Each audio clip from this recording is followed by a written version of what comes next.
Para o Supremo é um pouco triste ter que deliberar se um colega que insiste em participar do julgamento, já que pode haver, como ocorreu no meu caso, o afastamento espontâneo, está ou não impedido. E constrangimento também para ele próprio se a decisão for positiva, ou seja, de que ele não pode participar.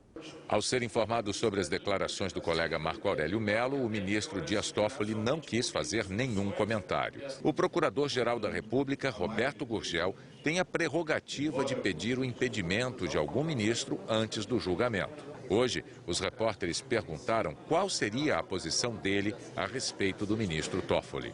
Como eu disse, isso é um assunto a ser visto até o momento do início do julgamento. Isso gerou um constrangimento? Olha, esse tipo, vamos dizer, de entendimento é que levará a pedir ou não, a arguir ou não a eventual impedimento ou suspensão do ministro. Os ministros do Supremo Tribunal Federal acertaram como serão as etapas do julgamento do mensalão. A contagem regressiva já começou. No maior julgamento da história do tribunal, os ministros foram consultados sobre cada detalhe. No plenário, eles têm lugar determinado. No centro fica o presidente e à direita dele o procurador-geral da República. As cadeiras em frente aos ministros e em uma das laterais são para os advogados dos réus. Há ainda lugares reservados para auxiliares dos ministros, autoridades, imprensa nacional e estrangeira e para o público que quiser acompanhar de perto o julgamento. Serão 358 lugares, contando as cadeiras extras. O julgamento vai começar às 14h. O relator, ministro Joaquim Barbosa, é o primeiro a falar. Vai ler um resumo do relatório dele com a história do processo e as denúncias que pesam contra cada um dos réus. Em seguida, o procurador-geral da República, Roberto Gurgel, fala por até 5 horas. É ele quem faz a acusação. Na sexta-feira, os advogados de defesa começam a falar. São 38 réus e cada advogado terá 1 hora. Nessa fase, o Supremo terá sessões de segunda a sexta, das 14h às 19h. A partir do dia 15, serão 3 sessões por semana. Às segundas, quartas e quintas, começando às 14h e sem hora para acabar. O relator Joaquim Barbosa vai ler todo o seu voto. São cerca de 1000 páginas. A leitura deve durar 4 dias. Pelo cronograma do Supremo, no dia 23 de agosto, o revisor do processo, o ministro Ricardo Lewandowski, deve ler o seu voto. E depois, cada um dos outros 9 ministros fará o mesmo. O que ainda não está decidido é como cada ministro vai apresentar o seu voto. Se eles vão julgar os réus um por um ou em bloco. E se as penas, no caso de réus condenados, vão ser dadas ao longo do julgamento ou só no final. A previsão é que o julgamento dure pelo menos 1 mês. O plenário do Supremo decidiu que os advogados serão ouvidos na mesma ordem em que as denúncias contra cada um dos réus foram apresentadas em 2007. Com isso, a defesa do ex-ministro José Dirceu será a primeira a falar na sexta-feira, depois da manifestação do Ministério Público Federal.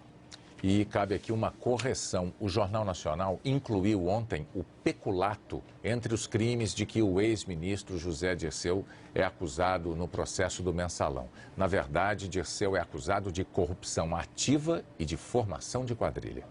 O presidente nacional do PTB, Roberto Jefferson, um dos réus no julgamento do mensalão, está internado no Hospital Samaritano, no Rio de Janeiro. Exames confirmaram hoje que ele tinha um tumor maligno no pâncreas. Esse tumor foi retirado no fim de semana. Segundo os médicos, a doença está em estágio inicial e Roberto Jefferson se recupera bem da cirurgia. O tratamento a que ele será submetido deve ser anunciado amanhã pela equipe médica. Veja a seguir a morte de Gore Vidal, um dos mais influentes escritores americanos. A literatura perdeu um dos mais versáteis e mais polêmicos intelectuais dos Estados Unidos, o escritor, roteirista e ensaísta Gore Vidal. Ele tinha 86 anos e morreu ontem em Los Angeles de complicações decorrentes de uma pneumonia. Ele é considerado um dos maiores escritores americanos do século XX e um dos primeiros a tratar a homossexualidade de forma mais aberta em seus livros. O tema está em A Cidade e o Pilar, que provocou escândalo na época em que foi lançado, 1948. Gore Vidal publicou 25 romances, 2 memórias e teve vários ensaios premiados. Nos textos, o escritor ironizava a sociedade americana. Gore Vidal é autor de várias peças de teatro, entre elas esta aqui, The Best Man, que fala de política e ambição durante uma disputa pela presidência dos Estados Unidos. Escrita em 1960, a peça voltou a ser remontada aqui na Broadway. Política, aliás, era outro tema que ele adorava. Mas nessa área não teve o mesmo sucesso conquistado na literatura.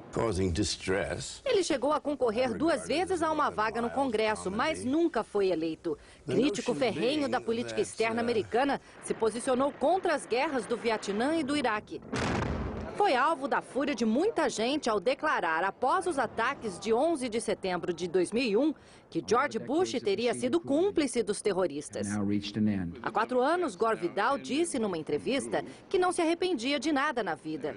Sou exatamente aquilo que pareço. Não há uma pessoa amorosa dentro de mim. Sob minha superfície fria, uma vez quebrado o gelo, você encontra água gelada.